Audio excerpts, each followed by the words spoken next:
জয় কৃষ্ণকালী মায়ের জয়। মায়ের নাম নিয়ে আজ আমি একটি ছোট্ট প্রতিবেদন আপনাদের সামনে তুলে ধরছি। আজ ছিল রবিবার। ভেবেছিলাম সাধারণ দিনের থেকে আজকের দিনটা হয়তো ভিড় কিছুটা হলেও কম থাকবে, কিন্তু না, মন্দির প্রাঙ্গণে এসে যা দেখলাম তা কিন্তু চক্ষু চড়ক গাছ। পাশের দোকানদারদের কাছ থেকে আমি যেটুকু শুনলাম, এখন নাকি রবিবার দিন প্রচুর ভিড় হচ্ছে। যদি আপনাদের মধ্যে কেউ রবিবার দিন আসার চেষ্টা করেন বা মনে মনে ভেবে থাকেন যে আমি রবিবার দিন যাব, একটু ফাঁকা থাকবে, কিন্তু বর্তমান সময়ে যেটা দেখলাম বা শুনলাম তাতে কিন্তু তা নয়। রবিবার দিন কিন্তু এখন ভিড় একটু বেশি বাড়ছে। একে তো ছুটির দিন, তার উপর যারা দূর থেকে আসতে চাইছেন ট্রেনে বাসে অনেক সময় কিন্তু রবিবার দিন অনেক অংশে খালি থাকে। সেই অর্থে রবিবার দিন মন্দির প্রাঙ্গণটা একটু বেশ কিন্তু ভিড় হচ্ছে। আজ আমি এসেছি একটা অন্য কারণে। আমার এক সাবস্ক্রাইবার দিদি ভাই আমাকে ফোন করে বলেছিলেন যে দাদা, আপনি যদি মন্দিরে যান তাহলে আমার হয়ে একটু পুজো দিয়ে দেবেন। কিন্তু বিষয় হলো, এরকম কমেন্ট তো আপনারা অনেকেই করে থাকেন, তাহলে আমি কেন এই দিদি ভাইয়ের কমেন্টের জন্য মায়ের কাছে পুজো দিতে এলাম। এখন বাজে 2টো। প্রথমে ভেবেছিলাম যে আমি পুজো দেব না, বাড়ি ফিরে যাব, কারণ এই লাইনে দাঁড়িয়ে পুজো দিতে গেলে হয়তো বিকাল 5টা বেজে যাবে। এখনো আনুমানিক 400-র উপর ভক্ত লাইনে দাঁড়িয়ে আছে। যে দিদিভাই আমাকে ফোন করেছিলেন, ওনার বাবার একটা মেজর প্রবলেম রয়েছে, খুব বড় সমস্যা, আসতে পারবেন না। আর দিদিভাইয়ের একটা নিজস্ব ব্যক্তিগত সমস্যা রয়েছে। তো তারপর ভাবলাম যে ঠিক আছে, লাইন যতক্ষণ না শেষ হয় দেখি, আমি শেষ ব্যক্তি হিসাবে মায়ের কাছে যাব এবং ফোন করে আমি দিদিভাইয়ের সঙ্গে মায়ের কন্ট্যাক্ট করিয়ে দেবো। মা যদি ফোনে কথা বলতে চান তাহলেই আমি লাইনে থাকবো, নচেত আমি কিন্তু বাড়ি চলে যাব। তো এরকম চিন্তাভাবনা করার পর আমি দেখলাম মা কিন্তু ফোনে কথা বলছেন। তো আমি সেই আশায় আমি একদম শেষে থাকার চেষ্টা করলাম, যাতে করে মা আমার ফোন নিয়ে ওই দিদিভাইয়ের সঙ্গে যেন একটু শান্তিতে কথা বলতে পারেন। আমি অনুরোধ করব যে ভিডিওটা শেষ পর্যন্ত দেখার। তার কারণ হচ্ছে হয়তো আপনারও কিছু কাজে লাগতে পারে এই ভিডিওটা দেখার পর। স্বাভাবিক নিয়মে মঙ্গলমা সব সময় ব্যস্ত থাকেন। মায়ের মন্দিরে অনেক রকমের ভক্ত এসে থাকেন। কেউ কবিতা লিখে আনেন, কেউ পিকচারে বাঁধিয়ে নিয়ে আসেন, কেউ ছবি এঁকে নিয়ে আসেন। তো চলুন, এক ভক্ত কবিতা লিখে নিয়ে এসছেন। সর্বব্যাধি বিনাশিনী ত্রিশূল অঙ্গপর্শেণ মঙ্গলা দেবী নমস্তুতে করুণাময়ী সেবাময়ী বিশ্ব কল্যাণকারিণী ত্রিশূল স্পর্শমাত্রেণ সর্বব্যাধি নিবারিণী হাস্যময়ী সেবাময়ী সর্বব্যাধি বিনাশিনী ত্রিশূল হস্তেন দেবী দেবীমায়ী নমস্তুতে।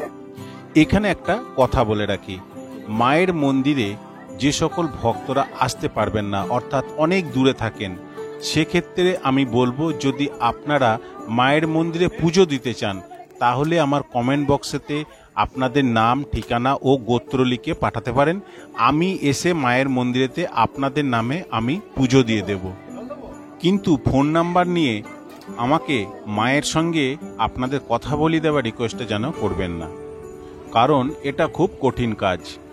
দেখো, আমি কিন্তু একদম শেষে আছি। দেখো, আমার পেছনে কিন্তু কেউ নেই, একদম ফাঁকা। আমি এটাই চেয়েছিলাম যে যাতে আমি সবার শেষে থাকি, সমস্ত ভক্তের কথা বলা সমস্ত কিছু হয়ে যাওয়ার পর আমি যাতে মঙ্গলা মায়ের সঙ্গে ঠিকভাবে কথা বলতে পারি, তার জন্যই আমি এই চিন্তা ভাবনাটা করেছিলাম।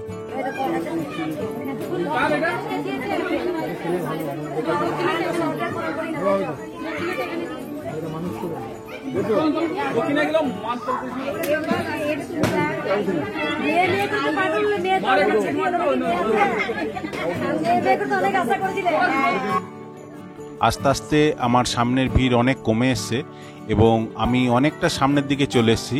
তো সেই সময় আমার ওই সাবস্ক্রাইবার দিদিভাইকে আমি ফোন করে নিই এবং লাইনে রেখে দিই, যে যাতে করে আমি যখন মায়ের কাছে আসব তখন যেন ডাইরেক্ট মা ওনার সঙ্গে ঠিক কথা বলতে পারেন। চলো সেই দৃশ্যটা একটু আমি তোমাদেরকে দেখিয়ে দিই। বাবা প্রণাম করো না বাবা। মা আজকে আমি বোনের জন্য এসেছি। আচ্ছা আচ্ছা যাও বলতে তো বাবাকে এক মাস টানা শুনে না বিয়েটা ভেঙে গেছে, 10 বছরের ভালোবাসার সম্পর্ক ছিল, ও কিন্তু ভেঙে পড়েছে। বাবাকে খেতে হবে। আপনি যদি একটুখানি কিছু বুঝিয়ে দেন, ও লাইনে আছে। ও জয় কৃষ্ণকালী মায়ের জয় জয় নাম করে বিয়ে খাবেন খালি পেটে, টানা এক মাস খাবেন, দুটো করে এক মাস খাওয়ার নিয়ম এই যে খাবেন এরকম খাবেন। মায়ের নাম জপ করবেন, দিলাম মায়ের নাম জপ করবেন কন্টিনিউ। এটা সব থেকে বড় ওষুধ আর জপ হচ্ছে, ঠিক আছে?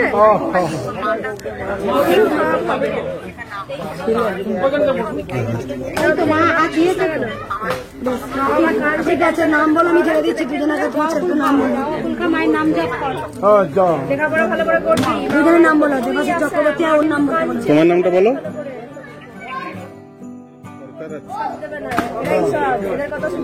আমি মাকে ছেড়ে দিয়েছি, যা এটা করবে মা করবে, সব বলো মাকে বলতে।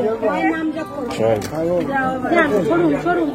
দিদিভাইয়ের সঙ্গে ফোনেতে কথা বলার পর মঙ্গলমা আমাকে যা বললেন, তিনি বললেন কৃষ্ণকালী মায়ের নাম জপ করতে, এতেই তার মঙ্গল আসবে। ভিডিওটা সম্পূর্ণ কোনো এক ব্যক্তির জন্য ছিল, কিন্তু আমি শেয়ার করলাম এই জন্যে আপনারাও কোনো দিন যদি এখানে এসে থাকেন তো অন্য কারুর জন্য কিন্তু আপনারা প্রার্থনা করতে পারেন বা ফোনেতে অনলাইনে রেখে মায়ের সঙ্গে কিন্তু কথা বলাতে পারেন। ভিডিওটা কেমন লাগলো একটি কমেন্ট করে কিন্তু অবশ্যই জানাবেন। পরবর্তী ভিডিওটা কিন্তু আপনারও হতে পারে। এখন বাজে বিকাল 5টা, তাই দুপুরের দিকে পূজার্চা শেষ করে মঙ্গলমা ঘরে ফিরছেন। এরপর মঙ্গলমা কিন্তু আবার আসবেন সন্ধ্যা আরতি করতে। তো আজকের মতো এটুকুই, আবার দেখা হবে কিন্তু পরের ভিডিওতে। তাহলে চলুন একসঙ্গে বলি জয় কৃষ্ণকালী মায়ের জয়।